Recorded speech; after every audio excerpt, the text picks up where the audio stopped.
ये इसकी एंट्रेंस हो गई, बिल्कुल सेपरेट है। और ये इसका ड्राइंग रूम हो गया। ड्राइंग रूम का गेट यहाँ पे भी दिया हुआ है। और ये बीच का इसका लॉन्च हो गया जिसमें कबर्ड्स वगैरह सारे लगे हुए हैं।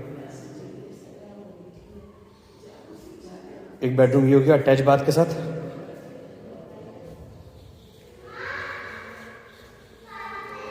ये इसका वॉशरूम आ गया।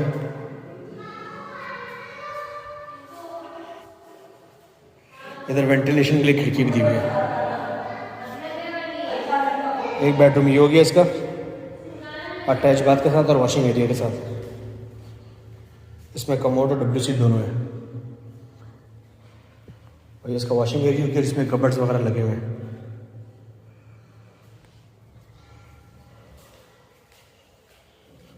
और ये इसका किचन हो गया।